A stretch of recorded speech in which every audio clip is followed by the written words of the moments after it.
On se retrouve pour ce tout nouveau numéro de l'émission Le Plateau du Bien-être. Très chers téléspectateurs, bonjour et bienvenue. En tout cas, un peu de fraîcheur à Lomé ce matin. J'espère que ça n'handicape pas vos activités et que votre journée se déroulera du moins agréablement. Bon, nous sommes là, c'est parti pour 1 heure de temps, 1 heure de détente, 1 heure d'information. Et pour m'accompagner pour cette émission de ce mercredi, comme vous le savez, c'est mercredi, donc nous avons la rubrique Astuces Santé qui sera présentée, bien entendu, par Maman Astuce. J'ai nommé Nacha Chazodi. Il y aura également des actualités sportives que nous aurons à vous donner. Ce sera par le biais de Ezekiel Arolou et bien entendu à ma droite, toujours présent, mon co-animateur Willy Kessinotor. Bonjour, bonjour. Comment vous allez? Bonjour. On va très bien. Bon, il faut savoir bien répondre aussi. Il faut ne pas avoir des problèmes. N'est-ce pas? Surtout quand on se porte très bien. Tu as intérêt. Mercredi matin, voilà, pour nous natifs de mercredi. Bonjour. Exactement. Donc, coucou spécial à tous les natifs de mercredi, à Kokouvi, voilà. On est ensemble sur SOS TV. Exactement. Eh bien, on est ensemble sur SOS TV, comme tu le dis. Nachat, tu es là. Les mercredis, on est content de t'avoir parce qu'on sait qu'on va repartir avec de très bonnes astuces. Oui, bonjour. J'espère que tu te portes bien. Ah, ça va. J'avais tellement chaud avec la fraîcheur. Ça va. Bonjour Ezekiel. Bonjour Nachat. Ça peut aller, j'espère. Non, ça va. D'accord. Alors, vos coucous se portent déjà bien. Donc, très bien, voilà. Pas besoin. Je pensais que les mercredis aussi, on doit fêter. Bon, si tu insistes. Après, on peut gérer ça. Il n'y a pas de souci. Moi, je ne vais pas insister. Vous êtes témoin, moi je ne vais pas insister. Bon, là, il fallait insister pour espérer donc la fête, mais bon, de toute façon, tu as demandé un cours de traitement et puis tu auras l'issue favorable. Exactement. Merci. Un cours de traitement. On se retrouve après, voilà. Bonjour à nos chers téléspectateurs, j'espère que vous portez très bien et que vous prenez toujours des dispositions pour ne pas, en tout cas, nous rentrons vraiment dans la saison pluvieuse. Oui. On en a parlé récemment, la semaine dernière. Il faut vraiment prendre des dispositions pour éviter quelques problèmes de santé. Voilà. Ça, c'est très important. Ne pas être surpris par la pluie qu'on sort de la maison. Justement. C'est très important. Il faut débrancher aux choses avant de quitter la maison. On ne sait jamais. Merci pour... tu vois, c'est pourquoi le mercredi, on est content. Ezekiel Oui, mercredi, on est content. On a un moment à A, donc...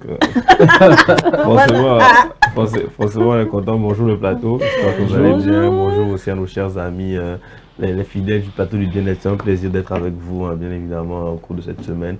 On va encore partager un bon moment. Mais bon, en début d'émission comme ça, j'aimerais placer un petit big shout-out à un ami très proche qui fait son anniversaire. Donc, voilà, joyeux anniversaire à toi, Wadou. Donc, voilà, j'espère que voilà, tu vas passer une très bonne journée. Donc, que Dieu te bénisse. Et voilà, Inch'Allah, les grâces accompagneront. Exactement. Donc, voilà. Joyeux anniversaire à lui. Donc, il s'appelle... Wadoud. Ok, joyeux anniversaire, Wadoud. Nous te souhaitons tout le meilleur pour cette nouvelle bougie que tu souffles. Je profite également pour souhaiter un très joyeux anniversaire à ma petite sœur chérie d'amour. C'est une cousine. Elle souffle une bougie de plus aujourd'hui. Alors, Kezia, très joyeux anniversaire à toi. C'est bon? On peut y aller. Le tour est fait, donc on peut y aller. D'accord. Alors, vous savez, hein, surtout les habitués de cette émission, que nous démarrons toujours cette émission avec une causerie. Alors, de plus en plus d'enfants sont orientés très tôt vers l'apprentissage d'un métier. Parfois, avant même la fin de leur scolarité obligatoire. Est-ce une chance pour leur avenir ou un risque pour leur développement? Question. Aujourd'hui, nous allons parler de ces enfants-là qui sont mis très tôt. Alors là, très tôt en apprentissage. Est-ce une bonne chose ou une mauvaise chose? Question. C'est juste après le jingle.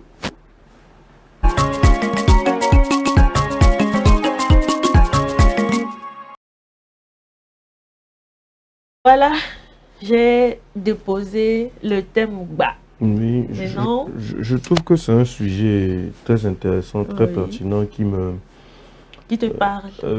Oui, qui me parle pas, bon, oui, un peu plus que certains termes, parce que voilà, c'est parce que ça touche les enfants. Vous avez dû remarquer hier que vous avez dû remarquer déjà hier que vous avez déjà dû remarquer hier que quand ça touche les enfants, voilà, ça me touche directement. Ça me touche directement, voilà, ça me touche un peu plus directement parce que ce sont les plus vulnérables et voilà, il faut aussi savoir comment les protéger jusqu'à maturité, c'est très important. Et dans le cas de ce sujet, ce que je trouve intéressant, c'est que on peut justement permettre que cela se produise, mais dans un certain cadre. Déjà, il faut qu'il y ait un cadre légal qui entoure ce processus-là. Et puis, c'est dans quelles conditions? Quelles conditions est-ce que justement ces enfants-là sont mis en apprentissage très tôt? Parce qu'il ne faut pas non plus priver les enfants de leur enfance, excusez la tautologie, tout en mettant justement beaucoup d'importance sur le fait que ces enfants-là doivent très tôt apprendre quelque chose à faire, notamment un métier. Voilà. Moi, ce qui m'importe, c'est dans quelles conditions. Est-ce que d'abord, l'enfant n'a pas de chance ou d'issue scolaire? D'abord. Ou bien est-ce que la scolarisation a été difficile pour l'enfant? Parce qu'il y a des enfants justement pour lesquels la scolarisation est très difficile, pas seulement parce que peut-être ils réussissent pas bien à l'école, mais juste parce que le cadre dans lequel ils sont à l'école ne leur permet pas vraiment de pouvoir s'en sortir. Et parfois, il faut les scolariser à la maison. Et ça arrive, c'est des choses qui arrivent, des enfants qui sont plus à l'aise à être scolarisés à la maison et justement passer les différents examens dans les centres et passer leurs examens tranquillement. Et ça se passe bien pour eux. Est-ce que ce n'est pas juste ça? Donc, il faut vraiment faire une bonne analyse de la situation pour justement savoir dans quelles conditions ou pourquoi justement, quel facteur qui fait que voilà, on se dit que cet enfant ne peut pas forcément aller plus loin à l'école. Ça, c'est un cas. Maintenant, le deuxième cas, quand on parle de enfants, de quel âge parle-t-on? Aujourd'hui, on voit des enfants qui sont beaucoup trop jeunes mis en apprentissage. Beaucoup trop jeunes. Je ne veux pas cibler voilà, un domaine particulier, mais je pense que vous avez une petite idée de quel domaine je veux parler. Et on voit des enfants très tôt qui sont mis en apprentissage, qui n'ont même pas encore peut-être la maturité physique nécessaire pour faire ces travaux-là, ou bien pour apprendre ces métiers-là. Et ils se retrouvent avec des maladies précocement, et même est-ce que les gains même qu'ils récoltent, parce que normalement, dans le système d'apprentissage, en tout cas de ce que je sais de la norme internationale, c'est que lorsqu'on est en apprentissage, c'est-à-dire que vous apprenez et que vous faites en même temps le métier, il faut une rémunération adéquate. Est-ce que la rémunération adéquate, est-ce qu'elle parvient justement à cet enfant-là ou à un tuteur légal qui justement pourrait justement en user pour prendre soin de l'enfant en l'occurrence. Donc c'est aussi un autre aspect de la chose. Donc maintenant pour moi, il y a des systèmes scolaires dans le monde entier où en tout cas c'est vraiment réglementé, où les enfants par exemple qui vont à l'école peut-être du CP1 au CM2, on se rend compte que ok, le cadre de la scolarisation n'est pas forcément son domaine, donc il peut directement s'orienter vers l'apprentissage de quelque chose qu'il aime faire par exemple déjà dès son jeune âge. Et ça aussi, c'est aussi, je pense, un moyen très efficace de pouvoir non seulement permettre à un enfant de très tôt avoir de l'expérience dans un domaine qu'il aime bien ou dans quelque chose qu'il aime faire, et en même temps de pouvoir commencer à gagner sa vie et d'avoir une certaine expérience justement dans son domaine. Donc je pense que lorsque le cadre légal est respecté, lorsque les conditions sont réunies pour que justement l'enfant puisse aller vers l'apprentissage, et il faut que bien évidemment l'âge soit aussi l'âge doit être un minimum. Au Togo, c'est 15 ans. Voilà, un minimum. 15 et 18 ans, voilà. Je crois, selon le droit du travail. Il faut que l'âge, au moins la maturité physique doit pouvoir, doit pouvoir y être pour qu'on puisse justement laisser cet enfant-là commencer justement cet apprentissage-là. Donc, ce sont des conditions qui, pour moi, sont non négligeables justement pour que un enfant aujourd'hui, en tout cas dans le monde aujourd'hui, qui est rythmé d'une manière bizarre, un enfant soit vraiment protégé dans ce qu'il fait, en tout cas lorsqu'il est mis en apprentissage. Donc moi, le très tôt vraiment, ce n'est pas la bonne idée. Hein. Il faut vraiment analyser la situation et attendre que l'enfant arrive à une certaine maturité psychologique et physique. Tu l'as si bien dit, c'est vrai que certaines situations poussent les parents à mettre les enfants très tôt en apprentissage, mais comme tu viens de le dire, c'est très important d'attendre en fait que l'enfant puisse avoir une certaine maturité physique quand même pour pouvoir supporter le poids de la société, le poids du travail qu'il est en train de faire, parce que quoi qu'on dise, il part travailler, mais c'est pas qu'avec les enfants. Il y a les personnes adultes avec qui aura travaillé là-bas. Donc, est-ce que l'enfant, psychologiquement, il est déjà prêt pour pouvoir faire ce genre de travail? En tout cas, merci beaucoup, Ezekiel, pour ton intervention. Et moi, j'aimerais encore pousser le truc un peu plus loin, Nachat. On remarque que les enfants sont mis en apprentissage, mais n'ont pas forcément les mêmes, comment je vais dire, les mêmes manières de... d'assimiler aussi. Et là, on se demande, est-ce que le patron, il est en train d'exploiter l'enfant ou soit s'il est en train de le former pour qu'il puisse assimiler.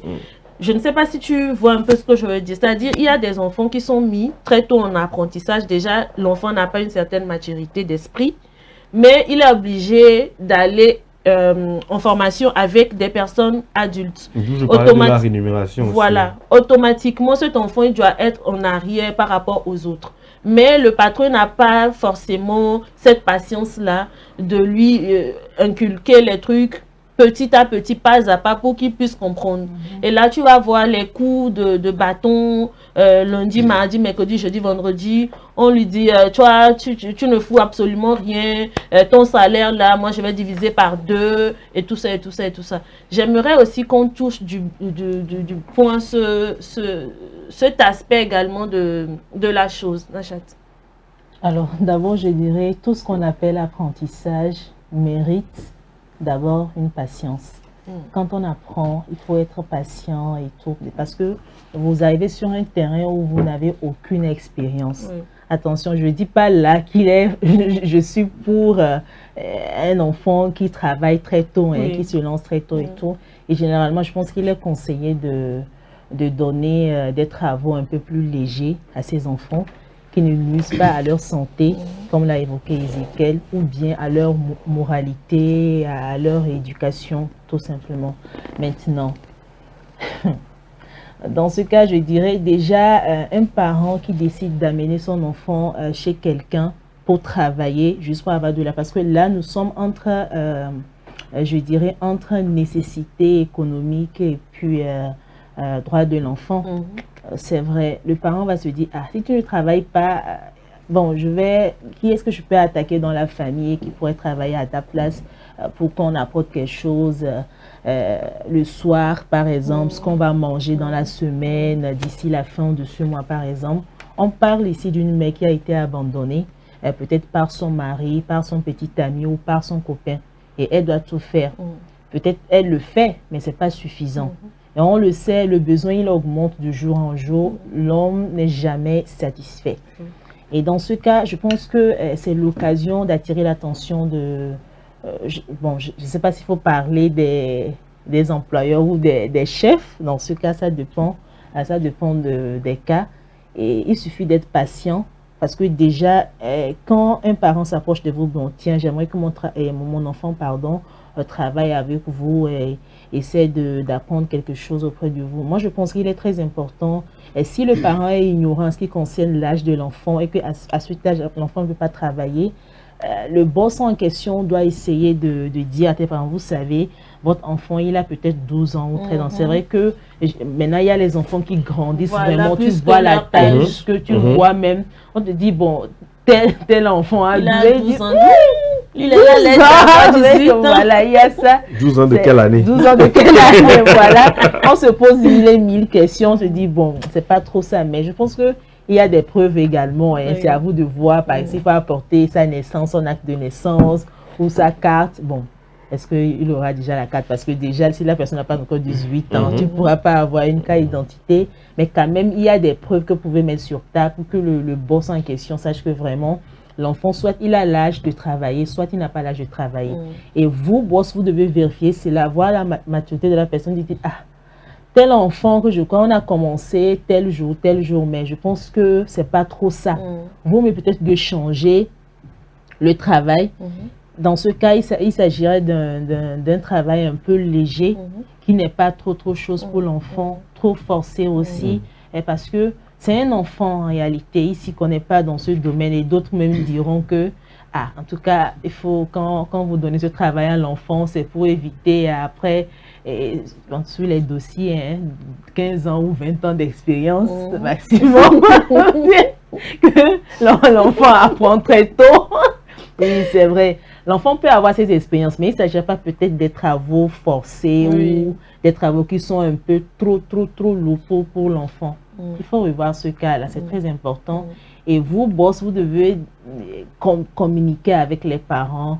Et bon, si vous n'arrivez pas à supporter cela, je pense qu'il est préférable de libérer l'enfant d'autrui, de ne pas bastonner l'enfant, de ne pas, à travers des mots vraiment très touchants, que vous allez lancer à l'endroit de cet enfant. Peut-être qu'ils seront nombreux à travailler avec la personne, ou après, il peut y avoir des injures et tout, déjà discrimination n'ont pas la force de supporter certaines paroles. Voilà. Voilà.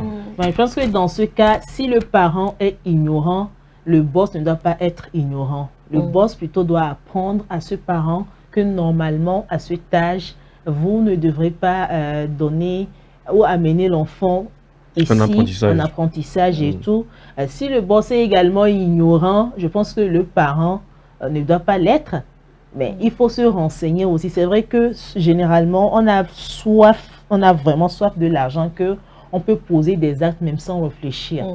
Mais vous poussez votre enfant à découvrir un monde. Bon, d'aucuns diront que c'est une expérience. Oui, mais dans quel cas, en réalité? Il y a expérience dans expérience. Si par exemple, pendant les vacances, par exemple, où vous devez envoyer votre enfant à apprendre quelque chose, là, on peut comprendre. On comprend, on dit que bon, au moins, vous allez profiter de cette période-là pour apprendre quelque chose. Ou bon, amener votre enfant à l'école ou chercher un répétiteur, il va commencer à apprendre quelques notions. En tout cas, avant la rentrée scolaire. Voilà. Maintenant, moi, je suis d'accord avec envoyer l'enfant pendant ces vacances-là pour que l'enfant apprenne ces choses, ces sous-métiers-là. Et puis après, bon, au cas où il grandit un peu, peut commencer au moins à mettre en pratique ce qu'il a appris durant cette période, peut-être même se faire de l'argent. Commencer à acheter de l'argent, c'est en tout cas, il ne faut pas être grand forcément avant de commencer à chercher les sous. Je pense que si vous commencez à inculquer ces valeurs, ces stratégies à vos enfants, et dès qu'ils grandiront, ils seront indépendants, ils ne vont pas trop dépendre de vous. Et vous verrez plus tard, même, il va même se battre et amener de l'argent. Et puis, bon, tiens, c'est ce que j'ai trouvé. Bon, voilà un peu ce que moi j'ai à dire. En tout cas, tu as quand même dit l'essentiel de ce que je voudrais même savoir. C'est-à-dire que dans ce genre de situation, généralement, l'enfant il est trop petit pour pouvoir comprendre forcément ce qui se passe. Donc, le mieux, c'est quand même d'aller vers les parents pour pouvoir discuter avec ces parents-là et essayer de solutionner le problème plutôt que de bastonner l'enfant. Il faut être tolérant aussi. Voilà, tous les jours. Franchement, moi, quand je vois de ces cas-là, ça m'indigne beaucoup. Willy, tu sais que c'est vrai, on le dit, la faux coco. Faux coco, c'est mercredi. Si vous insistez, je l'accepte, je vous l'accorde. Wednesday Malborn. Et de quel pardon? Non, j'aime le niveau, c'est bien. Le niveau est monté. Ok, je t'écoute. Oui, tu sais que l'apprentissage précoce, généralement, comme Ezekiel l'a dit, c'est des fois à cause des contraintes économiques. Bon, mais non, est-ce que c'est une bonne chose quand même de mettre ces enfants-là en apprentissage? C'est pas plutôt le rôle des parents d'aller chercher les moyens nécessaires pour pouvoir s'occuper de leurs enfants? Est-ce que le fait de se dire que voilà, nous avons une situation précaire peut forcément pousser un parent à mettre son enfant très tôt en apprentissage? Bon, ce que je dirais, même si c'est une situation assez précaire et qu'on juge bon d'envoyer l'enfant à l'apprentissage, là aussi c'est une affaire de finances. Donc ça revient au même, le problème n'est toujours pas résolu. Soit vous allez mettre votre enfant en gage contre quelque chose, voilà, et puis c'est mort. Maintenant, quand on parle d'apprentissage pour l'enfant, je peux dire que c'est bien en griffe, mais apprentissage précoce, c'est dangereux pour l'enfant. Ezekiel a dit tout à l'heure, il faut laisser l'enfant vivre son enfance parce que c'est important. L'enfant est obligé donc de passer par tous les stades de l'enfance, d'accord, commettre des erreurs, faire certaines choses, évoluer, apprendre de ça et puis grandir avec des amis, des potes et tout. Et donc, c'est quand même normal de le faire. Mais maintenant, pour le côté apprentissage, c'est vrai qu'il y a donc des compétences pratiques qu'il acquiert très tôt et tout. Mais je me dis qu'il y a forcément un sens de responsabilité au niveau des parents. Peu importe la situation financière qui prévaut à la maison, je ne pense pas que c'est idéal d'envoyer son enfant à l'apprentissage, surtout quand l'enfant il est mineur. Quand l'enfant il est mineur, c'est pas normal. Nachat le disait tout à l'heure que le patron doit user de patience, mais c'est pas tous les patrons qui peuvent le faire parce que eux ils sont là pour former des gens et avoir de l'argent. Ils peuvent venir discuter avec le parent, d'accord, mais quand le parent tourne le dos, bah c'est pas forcément le même visage qu'il affiche devant l'enfant pour le former, pour le faire ci et ça. Et surtout que 2, 3, 4, 6 mois, l'enfant n'assimile pas parce que les conditions ne sont pas tellement favorables. Il n'est pas tellement aimé pour qu'il puisse assimiler les choses comme il se doit. Parce que éduquer ou bien former un enfant, c'est différent de former un adulte ou quelqu'un qui est majeur. Donc, je ne suis pas sûr, je ne suis pas sûr que le patron pourra user donc d'une certaine patience pour suivre l'enfant là jusqu'au bout. Donc, l'idéal, il y a certains patrons déjà, dès les premiers contacts, ils vous diront que non, que c'est pas possible de pouvoir prendre votre enfant en apprentissage parce qu'il a encore l'âge d'aller à l'école pour apprendre des choses. Donc, tu as déjà la réponse dans ta question. Ce qui est bien, c'est que le parent, c'est une question de responsabilité. Peu importe la situation, il faut forcément se grouer, être, voilà, aller au charbon comme on le dit, être fourré au moulin pour assumer donc ses responsabilités vis-à-vis de cet enfant-là. Parce qu'on le dit souvent, l'enfant n'a pas demandé à naître. Donc, tout enfant a droit à la vie, à l'éducation, à tout ce qui va avec. Donc, forcément, quand vous êtes parent et que, bon, vous avez un enfant, sachez que vous êtes engagé dans une série de responsabilités interminables jusqu'à ce que l'enfant soit majeur et qu'il soit donc, voilà, en mesure de pouvoir exercer tel métier et autonome. Là, à ce moment, je peux dire que les responsabilités ou le poids de la responsabilité diminue un peu côté financier, voilà, certains apports et tout. Et là, vous n'obligez plus l'enfant forcément à devenir ou bien à jouer votre rôle à votre place. L'enfant n'est pas obligé donc de revenir à la maison avec de l'argent, bien nourrir la famille. Non, moi je ne suis pas d'accord, je suis désolé. Peut-être que ça peut choquer des téléspectateurs, mais c'est pas ça. L'enfant n'a pas demandé à naître. C'est vous qui avez donc fait venir l'enfant au monde. Donc forcément, vous devez remplir toutes les responsabilités. Envoyer l'enfant à l'apprentissage pour dire que ouais, il va faire ci, il va ramener de l'argent. Bon, ça c'est une fuite de responsabilité. Pour ma part, c'est une fuite de responsabilité. C'est de plutôt faire l'effort nécessaire pour avoir les moyens qu'il faut pour booster cet enfant-là et lui expliquer, ah, nous sommes dans une situation précaire. Écoute, j'ai fait ci, j'ai fait ci, j'ai fait ça pour toi parce que je voudrais forcément que tu continues les études. Certes, tu as une passion pour tel métier, mais tu sais, continue quand même les études et après, à tel niveau, tu pourras entamer donc avec la formation ou l'apprentissage de tel métier. Là, ça t'aidera aussi à être un peu autonome, à découvrir la vie. Et là, vous êtes en train d'inculquer les valeurs de la persévérance, de la résilience et voilà, de la positivité, des bonnes choses à l'enfant. Et il sait que dans ce genre de situation, on ne responsabilise pas d'autres personnes, mais on assume ses responsabilités, on va jusqu'au bout, on fait le nécessaire pour avoir une solution et puis bon, tranquille, ça évolue. Sinon, le côté inverse, c'est pas du tout correct. Vous allez donc détruire l'enfant, même on peut même parler de santé mentale parce que vous choisissez à la place de l'enfant. Il est frustré, il n'est pas vraiment ouvert pour la chose, il le fait malgré lui parce que bon, il doit le faire et ramener à manger à la maison et c'est dommage. Aujourd'hui, on trouve beaucoup d'enfants comme ça dans nos rues qui circulent et tout. Parfois, vous les approchez, vous leur posez la question, bah, c'est toute une histoire triste qui est derrière et c'est quand même dommage Donc je pense que les parents doivent beaucoup plus travailler ce côté-là et qu'ils puissent assumer leurs responsabilités tout simplement. Il y a une blague qui dit avant donc de pouvoir approcher une fille, il faut aller demander le prix des couches bébé. Attention, si tu sais que tu n'es pas sûr d'en acheter, vaut mieux penser autrement. Justement, amener quoi, une vie au monde, là, c'est tout un projet. Oui. Si vous ne vous sentez pas vraiment responsable et prêt pour gérer cet enfant, c'est vrai que dans certains cas, ça peut arriver. On le sait, les accidents mais quand même, il faut prendre des précautions pour éviter les accidents. C'est tout un projet. L'enfant qui va naître, restauration, et la scolarité, tout, la santé, tout et tout. Avec la vie qui est chère actuellement. Justement. Peut-être après la naissance, la maman n'est plus de ce monde, le papa, bon, on ne sait plus, il est en vie ou il est où. Moi, j'aimerais solliciter également l'accompagnement familial dans ces situations parce que l'enfant, il est déboussolé, il ne sait plus quoi faire.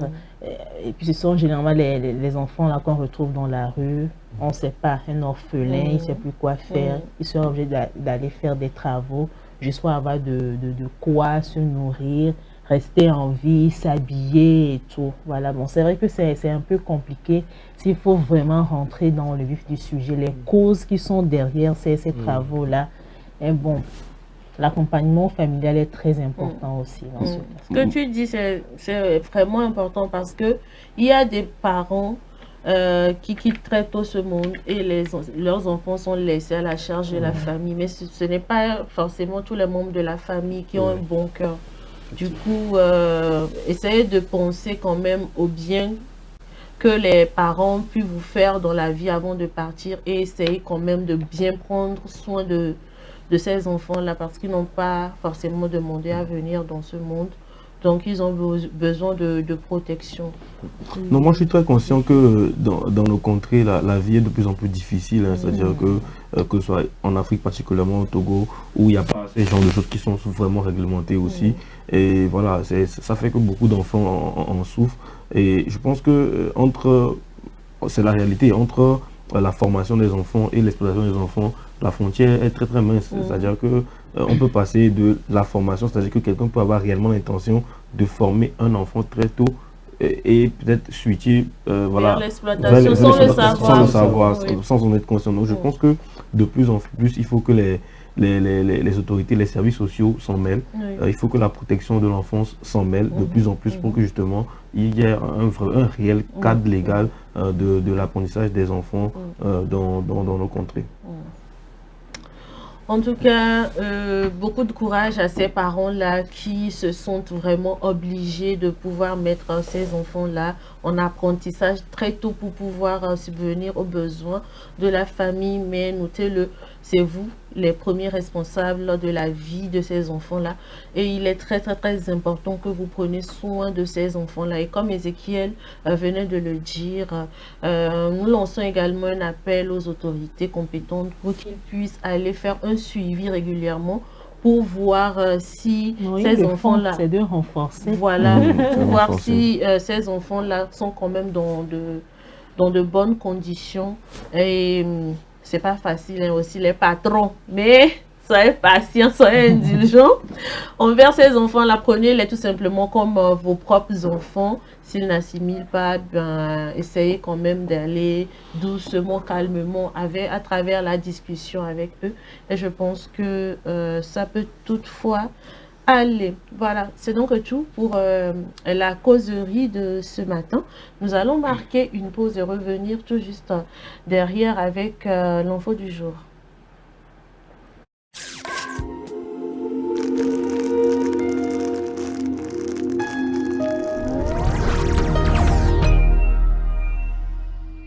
À l'hôpital, quand on est malade, stressé ou pressé, chaque minute compte. Chercher la bonne personne ne devrait jamais être une source d'inquiétude supplémentaire. C'est pourquoi, au Togo, une nouvelle mesure est désormais en vigueur dans les formations sanitaires. Le personnel de santé porte des tenues réglementaires harmonisées, facilement reconnaissables grâce à un code couleur simple et clair.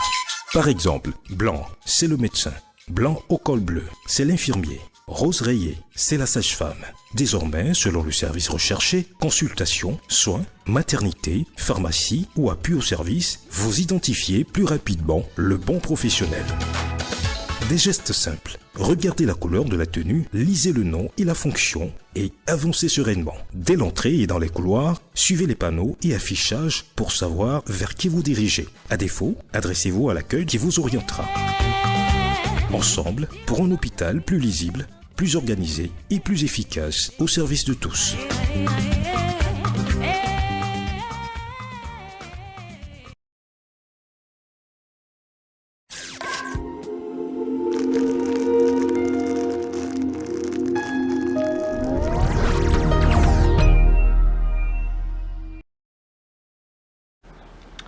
Merci, si vous venez de nous rejoindre, vous êtes dans l'émission Le Plateau du Bien-être sur SOS Docteur TV et nous la poursuivons bien entendu avec l'info du jour. Aujourd'hui spécifiquement, nous avons 2 informations importante à vous donner, Willy. Bien sûr, il s'agit de la phase inspectorale de la première édition du championnat national Génie Imhotep. Vous n'êtes pas sans savoir que depuis le 25 avril dernier, il y a eu la phase inspectorale sur toute l'étendue du territoire national.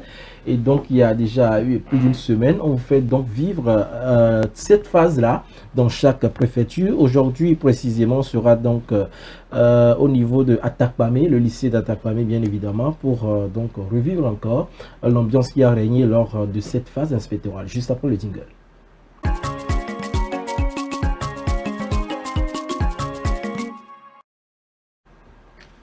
Et si le savoir devenait un véritable terrain de compétition où l'intelligence se mesure au rythme des questions et des réponses?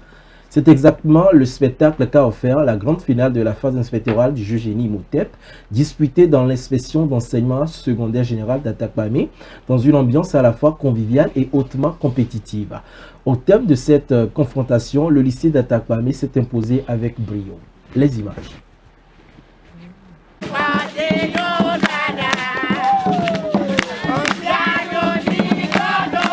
Dans une ambiance bon enfant et fair play, l'inspection d'enseignement secondaire général ISEG d'Atakpamé a vibré au rythme de la grande finale de la phase inspectorale du jeu de culture générale en santé publique Génie Imhotep. Entre sonorités de tambours parlants, cliquetis de castagnettes et chants de supporters venus booster les candidats, le savoir s'est offert en véritable spectacle. Face à face, 2 établissements déterminés, le lycée d'Atakpamé et le lycée Temeja. Une confrontation palpitante où chaque question sonnait comme un défi et chaque réponse comme un coup décisif. Après une lutte serrée et riche en suspense, le score final s'établit comme suit. 380 points pour le lycée d'Atakpamé contre 350 points pour le lycée de Temeja. Une victoire arrachée avec détermination au terme d'un duel intellectuel à haute intensité. Comme on l'a dit à plusieurs reprises, qui nous permet d'acquérir nos compétences, surtout en sciences de santé. Je veux également remercier nos adversaires qui n'ont pas démérité. Ils ont été des adversaires coriaces. Ils ont tout fait. Et vraiment, ils nous ont donné du fil à retordre. Je vous dis merci. Et que le Dieu Tout-Puissant vous bénisse pour ce que vous avez fait. Vous avez pu jouer avec nous. Et ça vous a aussi aidé à voir nos points faibles. Je veux ici dire un sincère merci à mon équipe. Parce que une équipe, c'est une équipe qui gagne. Tout d'abord, je veux aussi présenter mes mots à l'équipe qui a vaincu. Je leur dis félicitations parce que, en dépit du fait que nous aussi nous avons voulu gagner, mais eux aussi ils ont été coriaces. Mais toutefois, si moi, mon impression à ce jeu, ce n'est pas que d'abord que j'ai perdu ou bien mon équipe a perdu. Parce que nous savons que lorsque nous sommes venus ici, nous avons eu des connaissances. Principalement moi j'ai eu beaucoup de connaissances. Donc nous on n'a pas perdu, mais on a gagné. Présents à cette finale, les premiers responsables de l'éducation ainsi que les membres du comité régional des clubs Génie Imhotep ont exprimé leur satisfaction face à la qualité de la compétition et l'engagement des apprenants. Je voudrais exprimer toutes nos reconnaissances aux collègues organisateurs de l'événement, aux 2 équipes qui ont compéti et aux participants qui étaient des spectateurs afin d'accompagner la bonne animation de la circonstance. Aux deux équipes, je voudrais vous rassurer que vous êtes à une dimension superlative. Vous avez mérité. Seulement que la Dame Chance a choisi son côté. Une joie immense pour le comité régional de suivre avec vous, pour tous qui nous suivez sur la chaîne SOS Docteur TV. Il défie les autres régions à venir découvrir ce qui se passe à Atapamé. Au-delà du score, cette finale aura surtout été une célébration de l'intelligence, de la culture générale et de l'esprit d'équipe. Dans la ville aux 7 collines, Atapamé confirme ainsi son dynamisme éducatif et son attachement à la promotion de l'excellence. Le lycée d'Atapamé repart avec le trophée, mais tous les participants sortent grandis de cette aventure intellectuelle. La région des Plateaux sera contre les vainqueurs d'inspection Notière et Agné, avec sans doute encore plus de passion, de rigueur et de défis. Génie Imhotep, c'est ici et maintenant.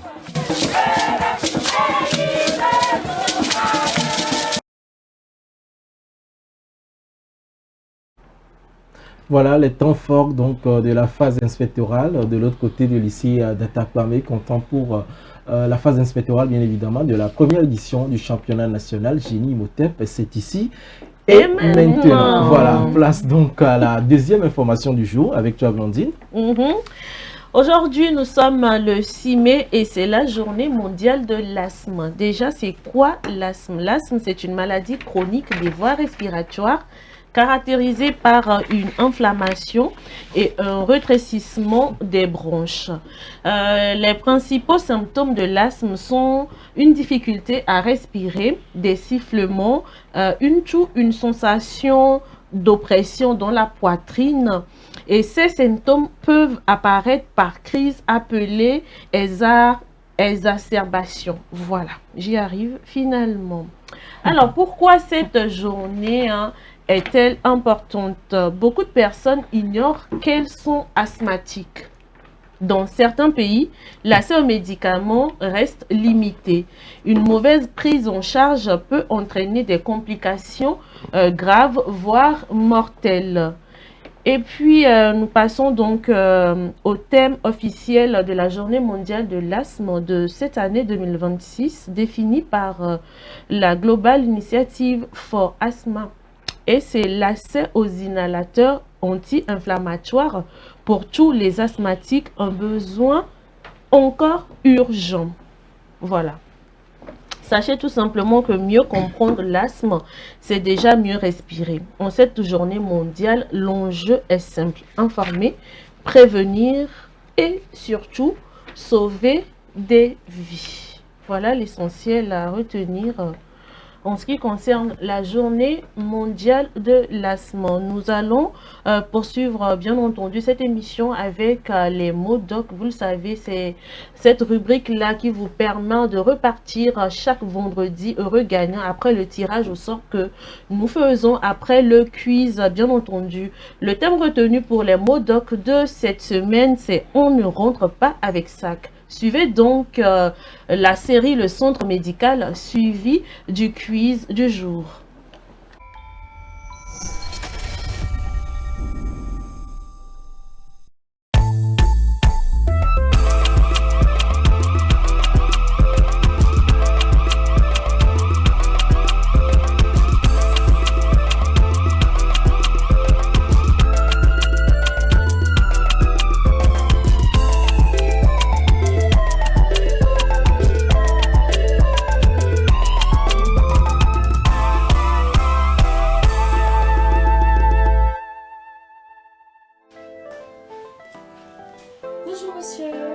Bonjour madame.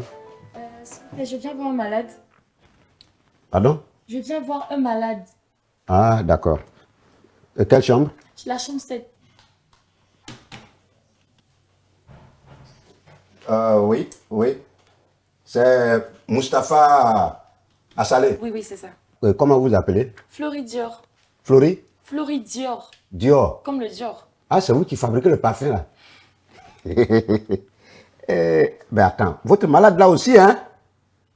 Mustapha Assalé. Ça, c'est quelle composition ça?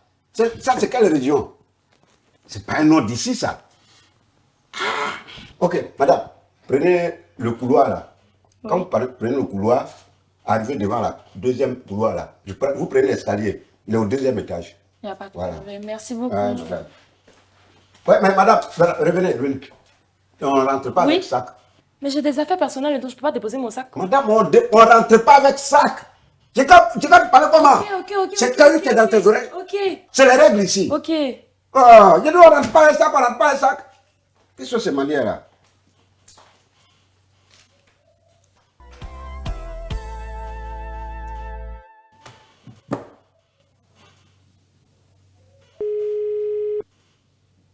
Oui, allô?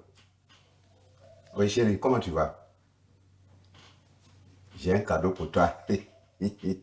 Tu vas adorer. Et puis, c'est ta couleur préférée même. Je sais, ouais, ok, à ce soir. Merci. Merci beaucoup, monsieur. Est-ce que je peux avoir mon sac, s'il vous plaît? Ça a été? Oui, très bien, merci beaucoup. Ça a été un plaisir. Monsieur? Oui. En montant les escaliers, j'ai laissé mon téléphone dans le sac. Mais vous avez fouillé en haut là-bas? Je ne suis pas montée avec mon téléphone. Vous-même voyez? Non, le téléphone n'était pas dans le sac. Comment vous savez même que le téléphone n'était pas dans le sac? Hein? Répondez, comment vous savez qu'il n'y avait pas de téléphone dans le sac? Quand tu montais là, tu avais le téléphone en main. Quelle main? Monsieur, j'ai laissé le téléphone dans le sac avant de monter. Là, je ne trouve pas le téléphone. Le téléphone ne peut pas disparaître. J'ai laissé. Tu as peut-être remis à quelqu'un. Remis à qui? Est-ce que vous connaissez tes fréquentations? Allez le chercher là où vous l'avez laissé. J'essaie de vous expliquer. Je dis, le téléphone n'est pas resté ici. Non, j'essaie de vous expliquer qu'en montant d'ici, j'ai laissé mon téléphone dans le sac. Je suis montée, je le téléphone n'est plus là. Madame, bonjour. Bonjour, monsieur. Je suis le médecin en chef de l'hôpital. Oui, bonjour. Vous allez bien? Je vais bien, vous? Ça va, merci. Monsieur Go. Docteur. Qu'est-ce qui se passe? Voilà. Quand la dame est venue, elle dit elle s'en va voir chose. Qu'elle a son copain qui est hospitalisé ici, à Salé Roger, ou bien, je ne sais pas, à Salé Best. Chambre 7, monsieur Assalé. Oui. Voilà. Ouais. Donc, quand je lui ai dit, il faut partir. Elle a insisté pour laisser le sac ici. Go. Maintenant, elle vient me dire... J'ai insisté. Go. Monsieur, appelez le numéro là, s'il vous plaît. Non, c'est pas la peine d'appeler. Pourquoi on va appeler le numéro? Madame, donnez-moi votre numéro. Non. Mais c'est la seule chose à faire, c'est ce que tu aurais... Mais tu peux m'écouter à la fin? J'ai pas que ça à faire. Donnez-moi votre numéro, c'est ce que tu aurais dû faire depuis. Un téléphone, ça peut s'oublier partout. C'est quoi le problème? Go, tu me lâches. 00. Oui. 00. 2 fois le 07. Ok. Mais c'est quoi? On va appeler pour voir le téléphone de la nouvelle SSN. Donc vous avez dit... Voilà maintenant. Monsieur. Voilà ça. Qui a mis dans ma poche? Qui a mis dans ma poche? Qui a mis? Donnez mon téléphone.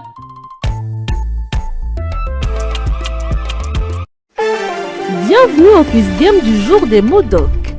Que signifie le vol d'articles à l'hôpital? A. Prêter un objet avec permission. B. Prendre des objets sans autorisation. C. Ranger les équipements. D. Utiliser les objets du patient avec accord.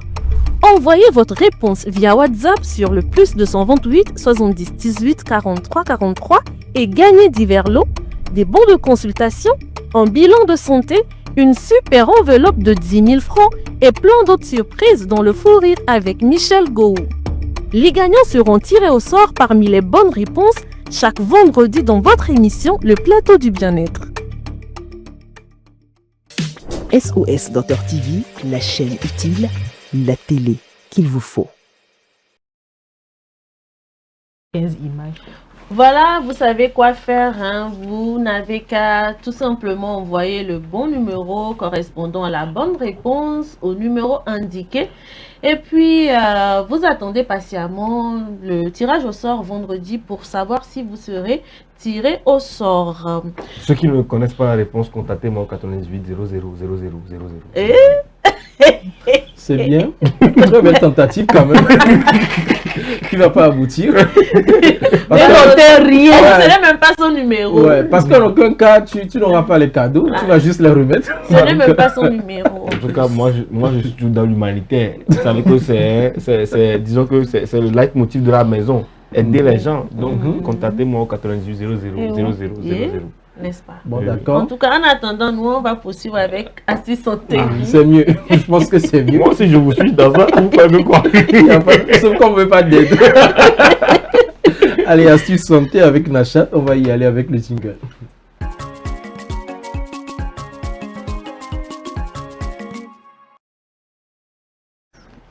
Alors, quand je lis le contenu de l'astuce santé, je pense tout de suite à Charlène et au plat Moyo. Voilà. Je dis ça, je dis rien. N'est-ce pas? Voilà. Astuce santé, tu nous parles de la conservation des tomates et des oignons. La chatte, c'est à toi. Oui, la conservation des tomates et oignons et surtout sans frigo. Voilà, sans frigo parce que je pense que j'irai directement du que c'est déconseillé. Oui, de conserver vos tomates et puis oignons plutôt pour éviter d'autres problèmes. Il y a des astuces simples, des techniques à faire à la maison. Vous connaissez déjà ces astuces-là, mais jusque pour vous, c'est un peu banal. Ça n'a pas d'importance. Par exemple, quand vous arrivez au marché, on va prendre les oignons d'abord, ou vous allez voir les oignons peut-être dans un plateau où on met le sable. Oui. Et puis on fait des tas. Oui. C'est pas banal. C'est pas banal.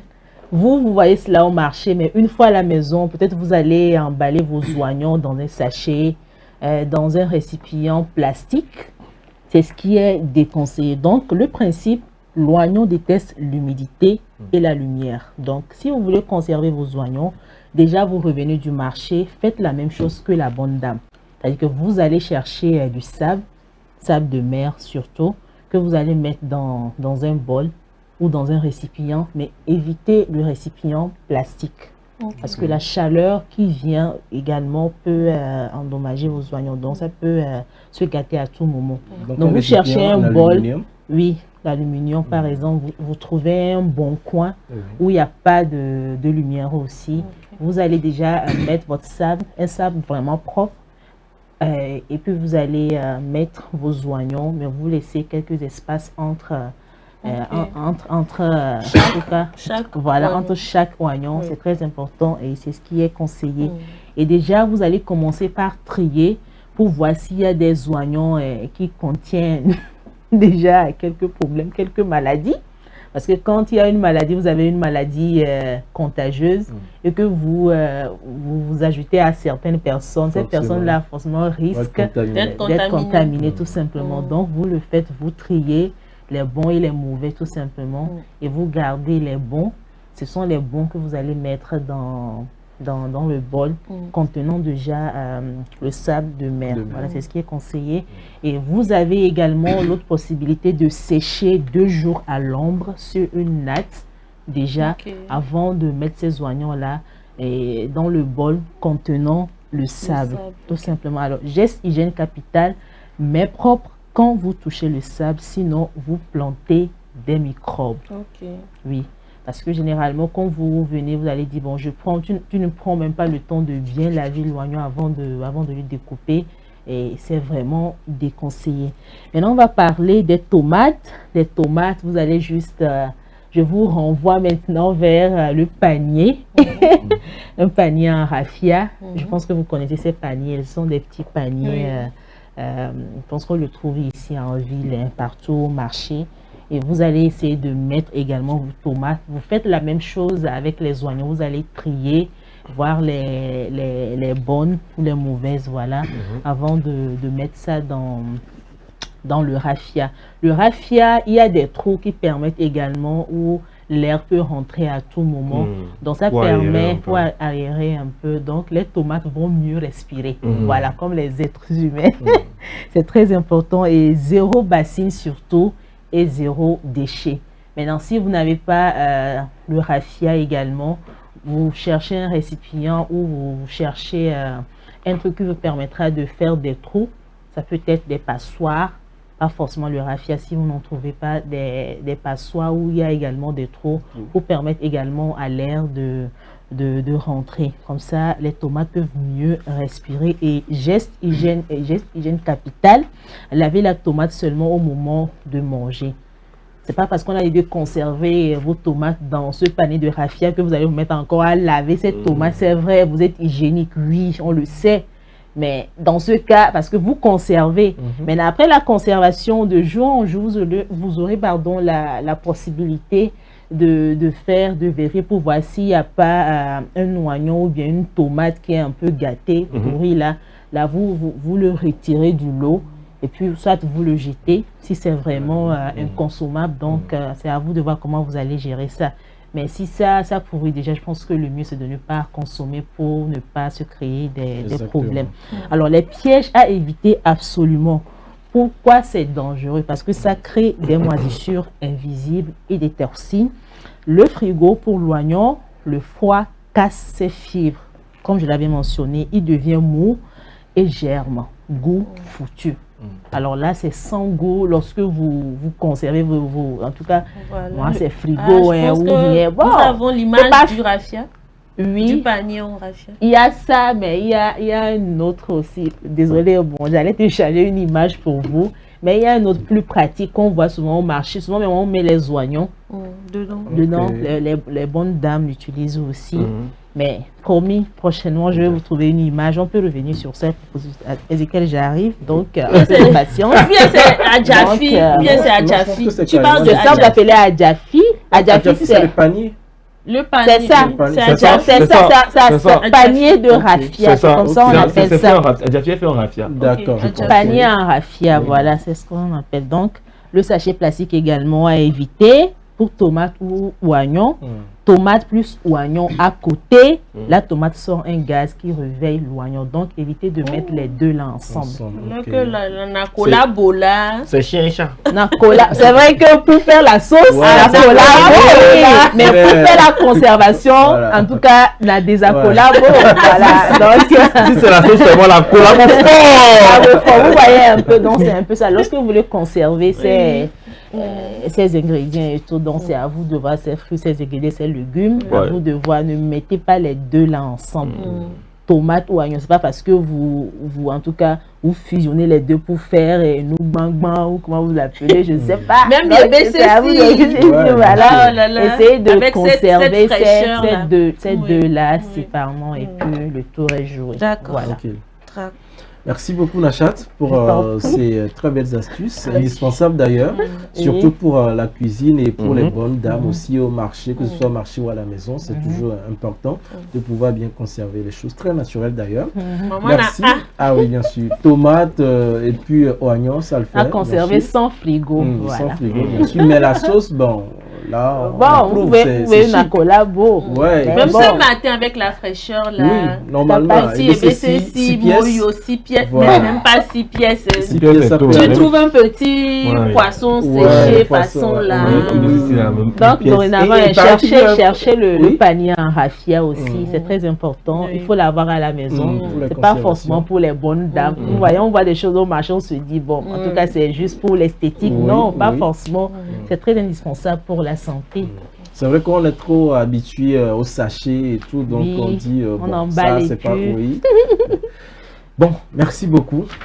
C'est bien, c'est toujours bien, comme Blandine l'a dit, quand tu as les mercredis avec des astuces comme ça. Et donc, on va passer maintenant au sport, naturellement, avec Ezekiel. On va parler donc de beaucoup de choses aujourd'hui, parce que hier, c'était un peu chaud. Après le jingle, on revient.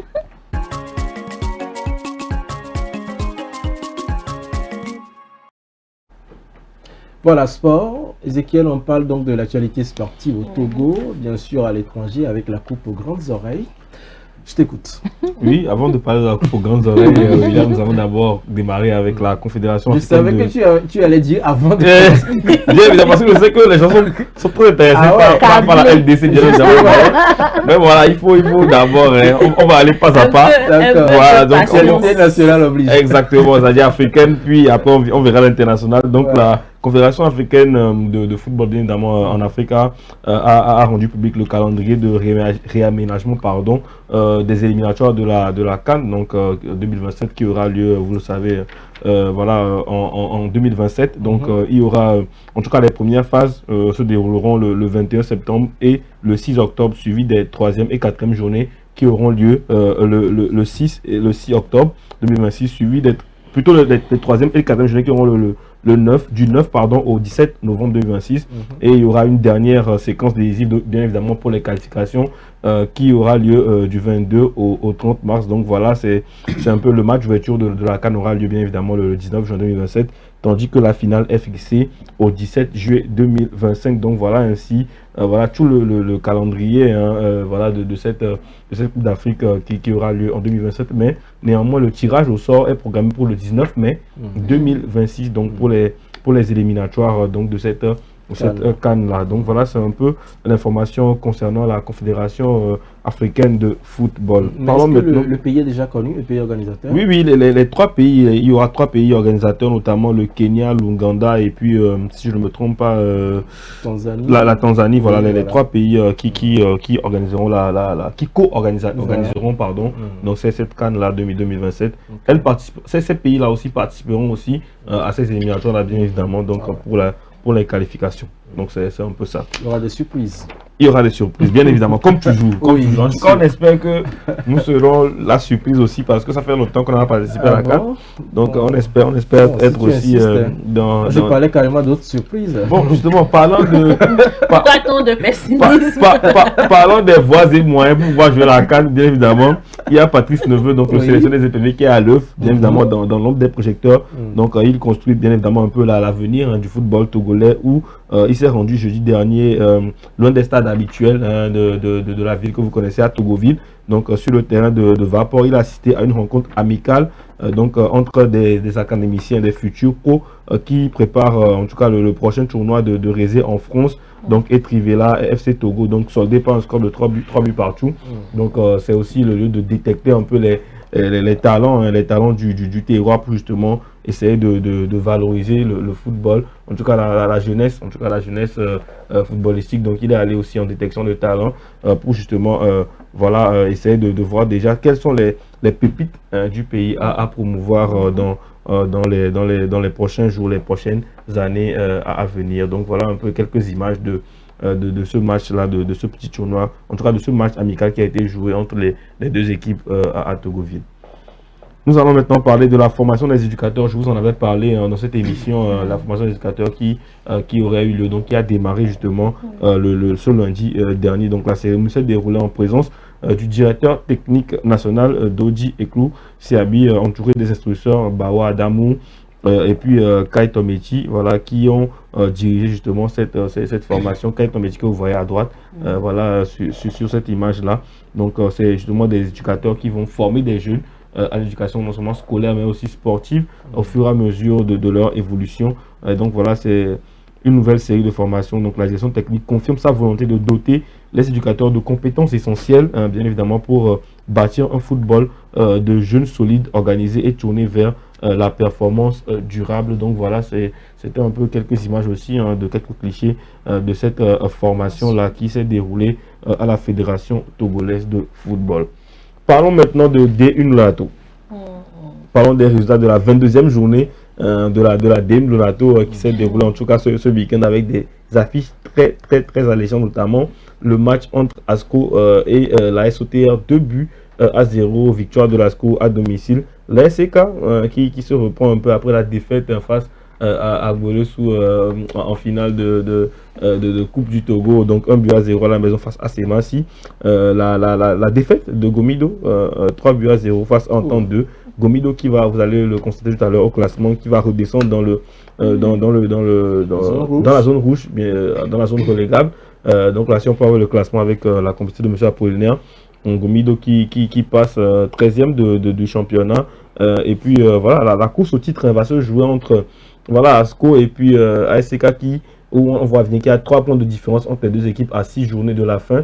Et on voit que entre Gomido et disons Semassi qui est 10e, on a 3 points seulement d'écart. Donc voilà, tout peut encore se jouer aussi dans cette zone là. Donc c'est disons que c'est tendu des deux côtés du tableau, donc en haut et en bas, c'est un peu tendu des deux côtés. Donc, on verra à la suite des dernières journées, en tout cas les 6 dernières journées, ce que donnera comme verdict la D1 Lonato.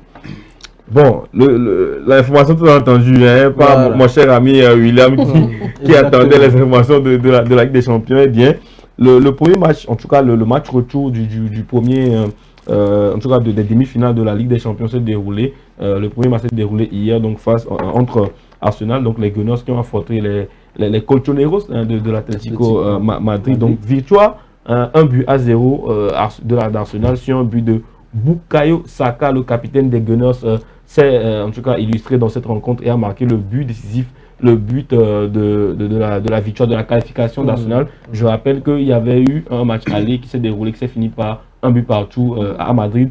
Donc voilà, à Londres, les Gunners s'imposent et donc sont en route, comme vous le voyez sur l'image, au tout Budapest.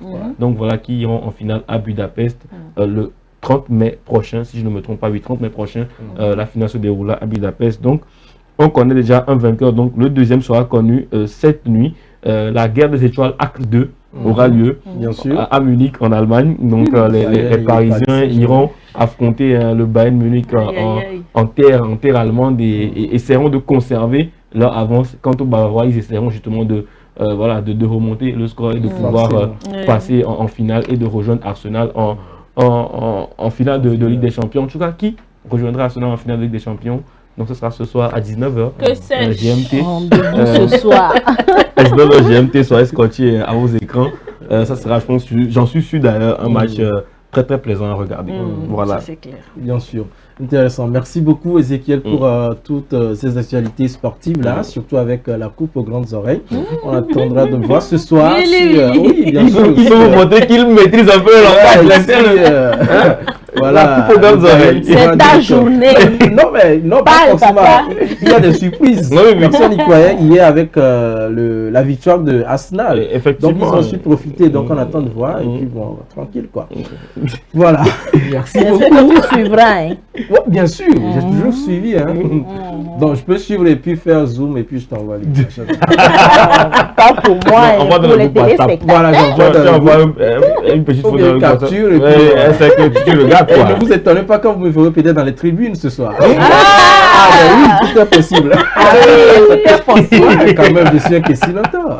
Donc, oui, c'est quoi un petit jet pour aller là. Oh non, c'est bon, ça peut un petit jet pour aller à Munich. C'est rien. Et cette nuit pour l'émission de demain. C'est air. Il n'y a rien. C'est air du tout. C'est un questionnateur. C'est un truc géré. Parfait. Alors, chers téléspectateurs, vous avez forcément compris avec tous ces tralala là. C'est juste pour vous dire au revoir tout simplement et vous permettre de toujours garder le sourire. Et puis bon, merci Nachat pour les astuces. Merci Ezekiel aussi pour le sport. Merci à Blandine d'avoir donc été aux commandes de cette émission d'aujourd'hui. Merci à toutes et à tous de nous avoir suivis. Le rendez-vous c'est demain à partir de 10h30. Portez-vous bien. Excellente suite de nos programmes. À très bientôt.